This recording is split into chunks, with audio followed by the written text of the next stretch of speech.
Hay una filosofía argentina, un pensamiento riguroso acerca del lugar del hombre en la sociedad. Obras literarias como El Facundo, El Martín Fierro, El Matadero. Texto axial, fundamental, el plan revolucionario de operaciones de Mariano Moreno, Los muertos en Plaza de Mayo. El primer centenario se festeja bajo estado de sitio. Las cartas a Lavalle deciden el fusilamiento de Dorrego. No hay verdad que se resista frente a 2 pesos, moneda nacional.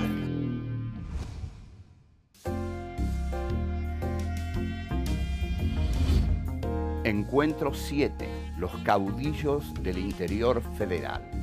1. La proclama de Felipe Varela. 2. La razón occidental y la guerra del Paraguay. 3. El coloniaje doméstico. 4. El poder de Buenos Aires.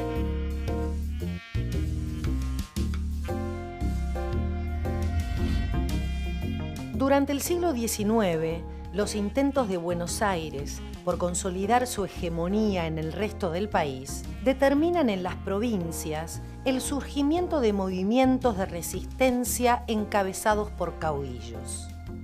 Uno de los más importantes es Felipe Varela, el Quijote de los Andes, quien nace en 1821 en Guaycama, provincia de Catamarca. Varela se desempeña como oficial de la Confederación Urquicista y es uno de los que más encarnizadamente defiende la causa del federalismo luego de la victoria de Buenos Aires en la Batalla de Pavón en 1861. Crítico implacable de la Guerra del Paraguay y del gobierno de Mitre, lanza su proclama en diciembre de 1866. Un año más tarde es derrotado por los Taboada en la batalla de Pozo de Vargas y en enero de 1868 da a conocer en Bolivia su manifiesto. Allí plasma los principales lineamientos de su proyecto político bajo el lema «Viva la Unión Americana». Ese mismo año se instala definitivamente en Chile. Enfermo de tisis, muere el 4 de junio de 1870.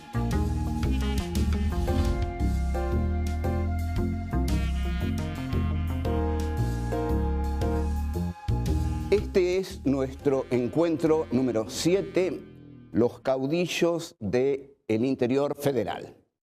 ¿Quiénes son estos caudillos? Bueno, han venido desde el comienzo de nuestra historia: Francisco Ramírez, Estanislao López, los que ataron sus cabalgaduras en la Pirámide de Mayo en el año 20, llamado por eso el año de la anarquía, pero fundamentalmente nosotros vamos a hablar de un caudillo muy interesante que es Felipe Varela.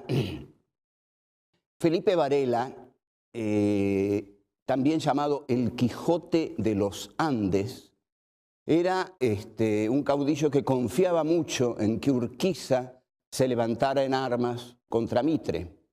Si Urquiza se levantaba en armas contra Mitre, Varela pensaba que teniendo Mitre tantos problemas con la guerra del Paraguay, en la que le iba muy, muy mal, las montoneras del interior mediterráneo, que eran las que comandaba Varela, más el desgaste del ejército mitrista en la guerra del Paraguay, más el esperado levantamiento de Justo José de Urquiza, podrían converger en un avance triunfal sobre Buenos Aires. Sobre Felipe Varela hay una samba muy conocida, que es la Felipe Varela, porque Felipe Varela matando viene y se va. Hay una versión federal que dice porque Felipe Varela nunca mató por matar. La versión unitaria insiste en decir lo echaron a la frontera, de ahí no habrá de volver. Y la versión federal dice lo echaron a la frontera, seguro que ha de volver. En 1866, Felipe Varela lanza una proclama. Es muy interesante esto porque para esta historia del pensamiento argentino que estamos haciendo, los caudillos federales no tienen grandes textos porque no eran gente ilustrada. No era gente ilustrada. Los que tienen los grandes textos son los hombres de la élite de Buenos Aires, porque son los que reciben la cultura europea, los que leen los grandes libros europeos y escriben en consecuencia los libros que explican cómo hay que complementarse a Europa para que el país salga adelante. En cambio, los caudillos del interior argentino, que son una expresión muy interesante de este país porque no se dieron en otro país, o se dieron muy escasamente, pero aquí hubo grandes caudillos federales, grandes figuras, honestos, guerreros, que han pensado su praxis guerrera, pero la han pensado sin tener detrás a un Adam Smith, por ejemplo. Cuando Juan Bautista Alberdi escribe sus estudios económicos, los estudios económicos de Juan Bautista Alberdi son casi una glosa de la riqueza de las naciones de Adam Smith. Es decir, Alberdi escribe y a través de Alberdi es Adam Smith quien escribe, quien nos está diciendo: nosotros no los queremos a ustedes, los argentinos, como una colonia de Inglaterra. Lo que queremos nosotros con ustedes es comerciar. Después ustedes sean libres, tengan bandera, tengan puerto, tengan gobierno. Nosotros queremos comerciar.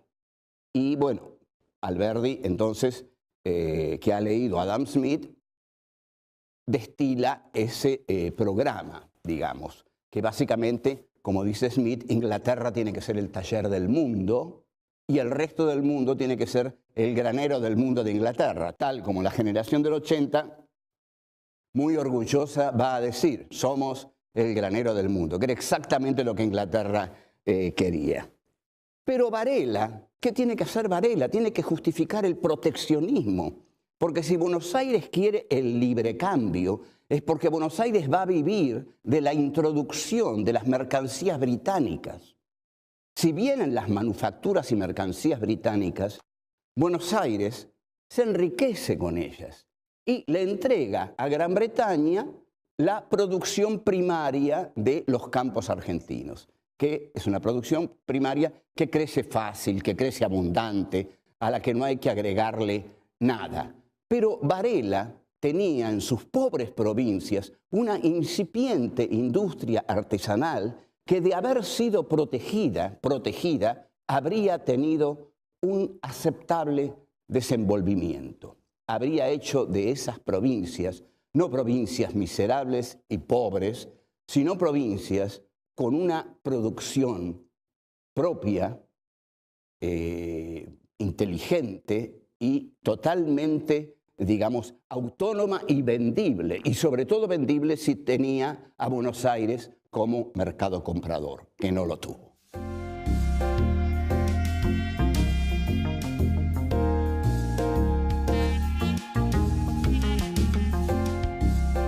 Tenemos que ver ahora un aspecto muy importante del desarrollo de esta parte de América Latina en el siglo XIX. La guerra del Paraguay. ¿Qué pasaba con el Paraguay? El Paraguay se había cerrado. El Paraguay era proteccionista. El Paraguay no quería comerciar con los grandes centros imperiales.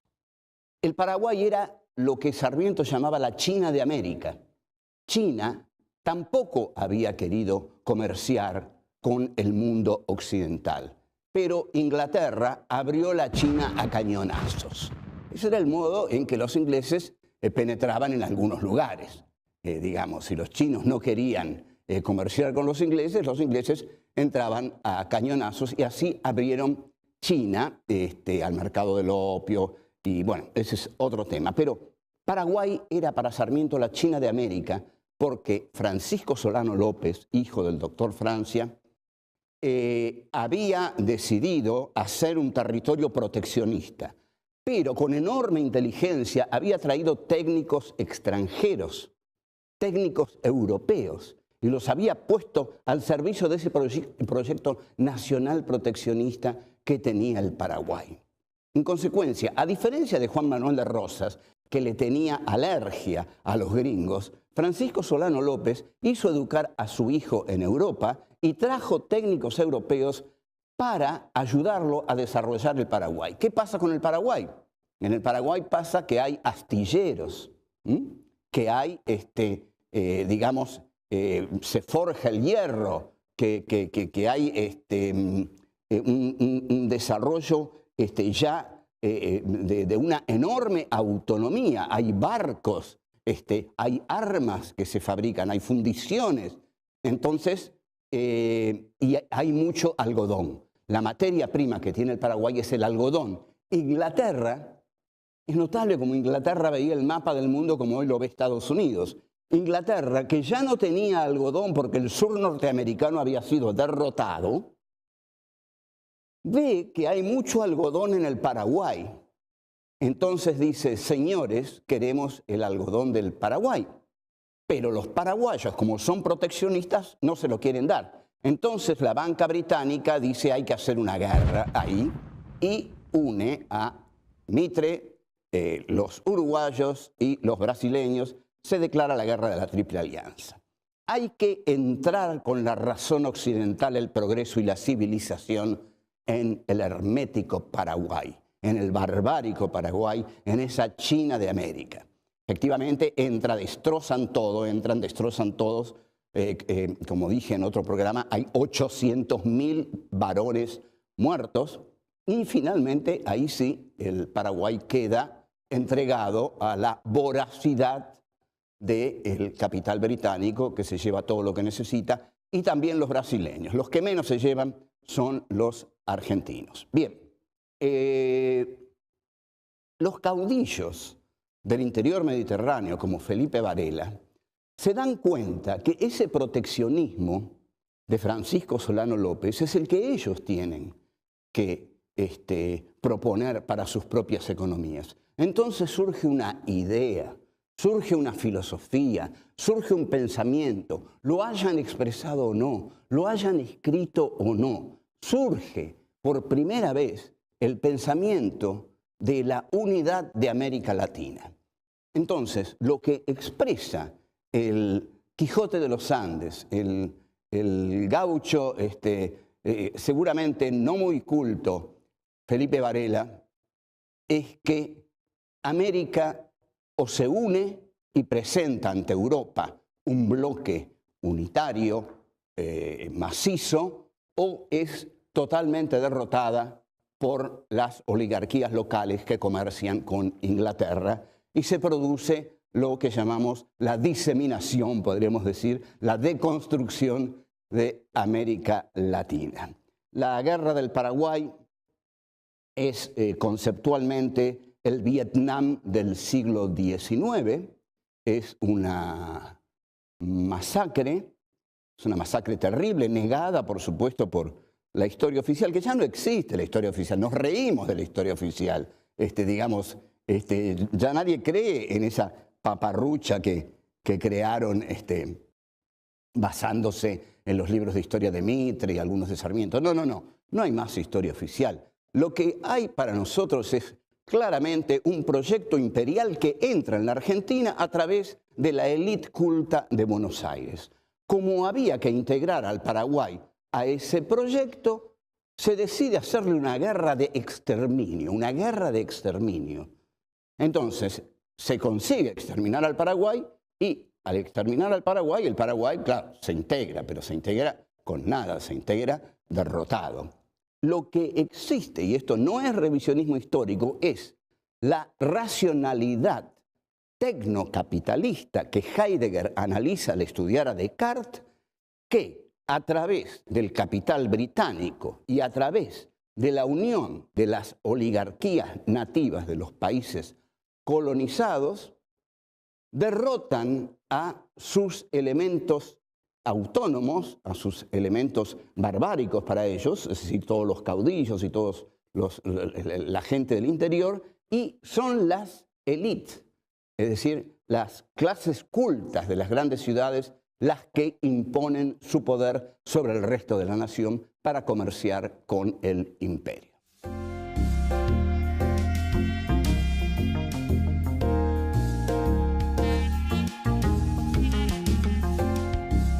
Ya en el año 1866, Felipe Varela había lanzado una proclama para los pueblos del interior en la cual los convocaba a unirse a su lucha.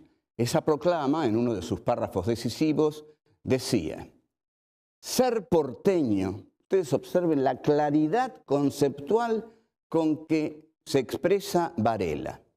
Ser porteño es ser ciudadano exclusivista y ser provinciano es ser mendigo sin patria, sin libertad, sin derecho. Lo leo de nuevo. Ser porteño es ser ciudadano exclusivista y ser provinciano es ser mendigo sin patria, sin libertad, sin derecho. Este lenguaje lo va a retomar José Hernández en el Martín Fierro, este lenguaje de dureza frente a Buenos Aires, en que Martín Fierro, para expresar a los gauchos, le dice a los puebleros cómo se siente el gaucho ante el poder de Buenos Aires. Luego de esta proclama, Felipe Varela, en un paso más ambicioso, conceptualmente más ambicioso, yo creo que el manifiesto de Felipe Varela es uno de los textos más importantes del pensamiento argentino, aunque muchos me digan, pero si ese era un caudillo ignorante, no tiene nada que ver, no tiene nada que ver. Lo que él expresa ahí es una realidad fundante de este país. Va a desarrollar esa proclama en el famoso manifiesto de Felipe Varela. En ese manifiesto, Varela, igual que Bolívar, propone el proyecto político-filosófico de la Unión Americana. La Unión Americana postula que solo una América unida va a ser una América fuerte. No en vano, la diplomacia británica y las élites dominantes en cada uno de los países de América Latina se opuso a este proyecto, y así es lo que determina que se produzca esta, como dije, diseminación, deconstrucción o, como se solía decir, balcanización de América Latina. Felipe Varela habrá sido un gaucho ignorante, pero había leído a Juan Bautista Alberdi. Lo había leído muy bien a Juan Bautista Alberdi, porque lo cita varias veces y lo utiliza muy adecuadamente. Entonces, habiendo leído a Juan Bautista Alberdi, dice: Buenos Aires es la metrópoli de la República. Buenos Aires es esa ciudad que coloniza al resto del país, así como América colonizaba a Buenos Aires y a todo el resto del país. La colonización se ha trasladado de Madrid o de Cádiz hacia Buenos Aires. Ahora, la potencia colonizadora es Buenos Aires. No deberá asombrarnos entonces que para Felipe Varela la Revolución de Mayo sea la guerra de 1810. ¿Qué es la guerra de 1810? Es la guerra que Buenos Aires emprende contra las provincias. Así es interpretada por las provincias la Revolución de Mayo, como una guerra de los porteños contra las provincias, porque así la interpreta Alberdi, y Alberdi es el maestro de Felipe Varela, quien tiene a un ilustre maestro, porque Alberdi era un pensador excepcional, es el más grande pensador político que tiene este país. Entonces, ¿qué es lo que dice Varela? Que en la República Argentina hay un coloniaje que podríamos llamarlo doméstico, un coloniaje republicano, un coloniaje que aquellos que dicen representar la República, o sea, la gente de Buenos Aires, la élite de Buenos Aires, ejerce sobre el resto del país. derrotado el Paraguay, derrotado Juan Sá en San Luis, Varela queda prácticamente aislado y tiene que dar su batalla contra los hermanos Taboada, que eran santiagueños al servicio de Mitre. La batalla se da en el Pozo de Vargas y es famosa la anécdota en la cual los hermanos, cuando necesitan ganar la batalla, porque no la van ganando, le hacen tocar a la banda de su ejército una zamacueca. Y eso entona a los soldados de los Taboada y se produce la derrota de Felipe Varela en Pozo de Vargas y Varela se exilia. Y esta derrota es la del último gran caudillo argentino.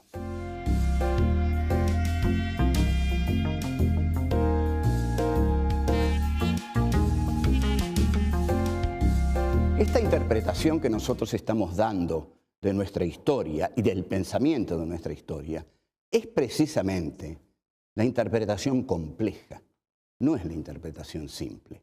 La interpretación simple es la que da Buenos Aires a través de los textos de Bartolomé Mitre y de Sarmiento y los textos tradicionales de la generación del 80 y luego los manuales escolares, ¿no?, que trazan la epopeya de la gran ciudad de Buenos Aires que se adueña del país. Nuestra visión es mucho más compleja. No es revisionista. Nosotros no queremos revisar esa historia porque esa historia está muerta. Esa versión de la historia está muerta. No la queremos revisar. Hemos ido mucho más allá. No queremos revisar un cadáver, como es la versión liberal de la historia. Lo que queremos es instituir, establecer, trazar una interpretación compleja de nuestra historia, que abarque todo nuestro país y que le dé peso a todos los sectores que realmente lo tuvieron en la constitución de este país, aún a los derrotados, porque lo que se ha contado es la historia de los vencedores. Y la historia de los vencedores, si no contamos la historia de los vencidos, estamos contando solamente una parte, la que siempre se cuenta, la de los que ganaron. Ahora, hubo otros hombres como Navarro Viola, Guido Spano, los llamados los hombres de Paraná, José Rafael Hernández, que escribieron contra la guerra del Paraguay y contra la política de Buenos Aires. La guerra del Paraguay parte de la fanfarronada típicamente mitrista que les dice a la juventud dorada de la burguesía porteña, los que después van a formar la Liga Patriótica de Carles, de Manuel Carles en el siglo XX, les dice, bueno, a las armas, en 3 días en los cuarteles, en 3 semanas en el frente, en 3 meses en la Asunción. Y la guerra duró 5 años. Esas eran las predicciones de Mitre. Ahora bien, ¿qué dice Guido Spano sobre la batalla de Pavón? Guido Spano dice que la batalla de Pavón implicó la ruina y el desquicio para las provincias y la riqueza y el poder para Buenos Aires. En efecto, porque en esa batalla Urquiza le entrega el federalismo a Buenos Aires, así, directamente. El gran traidor de nuestra historia, el hombre que traicionó a la causa del federalismo. Andrade va también a hablar del monopolio que Buenos Aires ejerce sobre el puerto y sobre la aduana, porque aquí lo que está en juego es que Buenos Aires quiere ser el puerto único y quiere tener el dominio total sobre ese puerto y sobre la aduana. Y las rentas aduaneras eran la enorme riqueza que se podía conseguir en el país y Buenos Aires quiere ser la dueña de la aduana por todo el tiempo que sea necesario. La guerra civil que Buenos Aires lleva al interior no solo da la espalda a los intereses del interior, sino que es una guerra civil destinada a aniquilar por completo las resistencias del interior. Buenos Aires aniquiló 3 tipos de resistencias.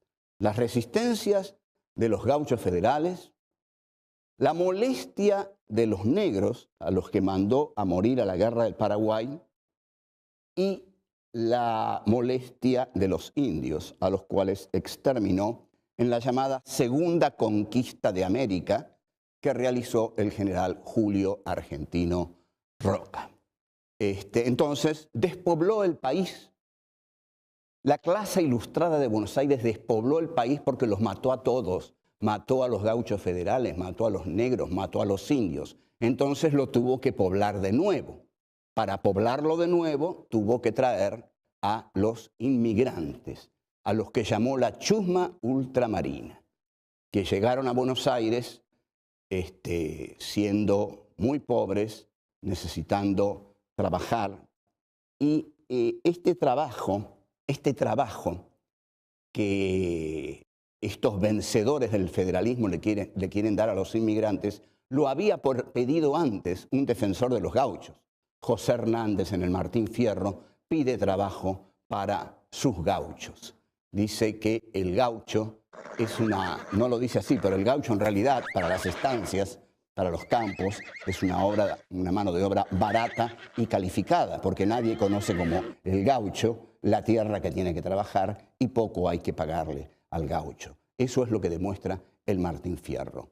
El Martín Fierro demuestra en su primera parte que el gaucho no tiene destino en el sistema que se ha establecido en el país, y en su segunda parte demuestra que los gauchos se pueden integrar al sistema de Buenos Aires y les da los consejos a los gauchos para hacerlo. Obedezca el que obedece y será bueno el que manda. Hasta luego.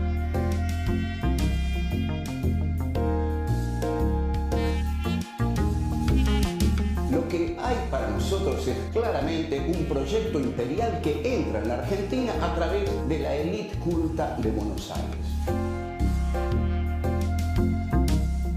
La Guerra del Paraguay es conceptualmente el Vietnam del siglo XIX.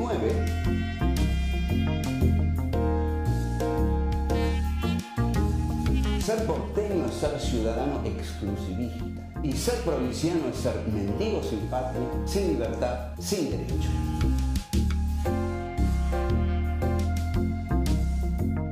Esta interpretación que nosotros estamos dando de nuestra historia y del pensamiento de nuestra historia es precisamente la interpretación completa, no es una interpretación simple.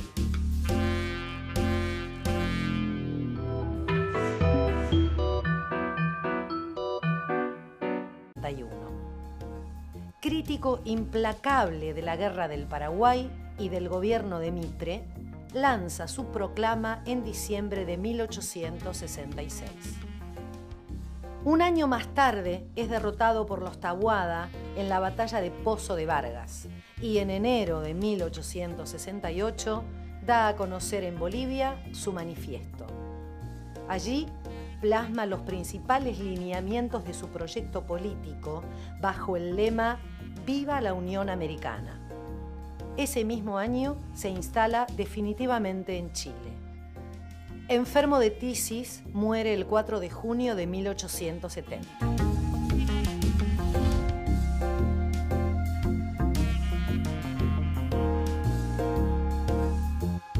Este es nuestro encuentro número 7, los caudillos del interior federal.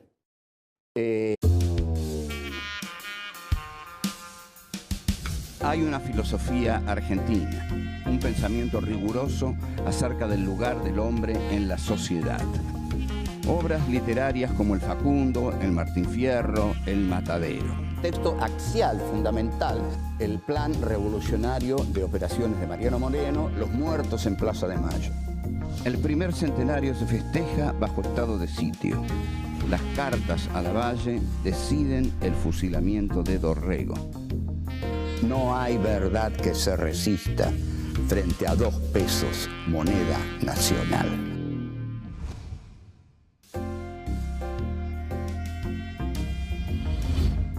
Encuentro 7.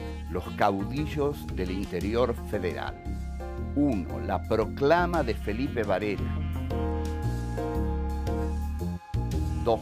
La razón occidental y la guerra del Paraguay. ¿Quiénes son estos caudillos? Bueno, han venido desde el comienzo de nuestra historia. Francisco Ramírez, Estanislao López, los que ataron sus cabalgaduras en la Pirámide de Mayo en el año 20, llamado por eso el año de la anarquía. Pero fundamentalmente nosotros vamos a hablar de un caudillo muy interesante que es Felipe Varela. Felipe Varela, también llamado el Quijote de los Andes, era un caudillo que confiaba mucho en que Urquiza se levantara en armas contra Mitre. Si Urquiza se levantaba en armas contra Mitre, Varela pensaba que teniendo Mitre tantos problemas con la guerra del Paraguay, en la que le iba muy guay. 3. El coloniaje doméstico. 4. El poder de Buenos Aires.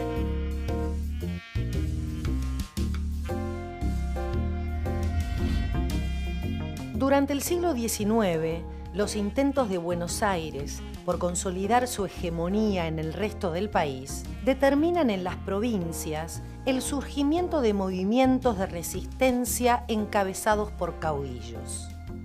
Uno de los más importantes es Felipe Varela, el Quijote de los Andes, quien nace en 1821 en Guaycama, provincia de Catamarca. Varela se desempeña como oficial de la Confederación Urquicista y es uno de los que más encarnizadamente defiende la causa del federalismo luego de la victoria de Buenos Aires en la batalla de Pavón en 1860. Las montoneras del interior mediterráneo, que eran las que comandaba Varela, más el desgaste del ejército mitrista en la guerra del Paraguay, más el esperado levantamiento de Justo José de Urquiza, podrían converger en un avance triunfal sobre Buenos Aires. Sobre Felipe Varela hay una samba muy conocida, que es la Felipe Varela, porque Felipe Varela matando viene y se va. Hay una versión federal que dice porque Felipe Varela nunca mató por matar. La versión unitaria insiste en decir lo echaron a la frontera, de ahí no habrá de volver. Y la versión federal dice lo echaron a la frontera, seguro que ha de volver.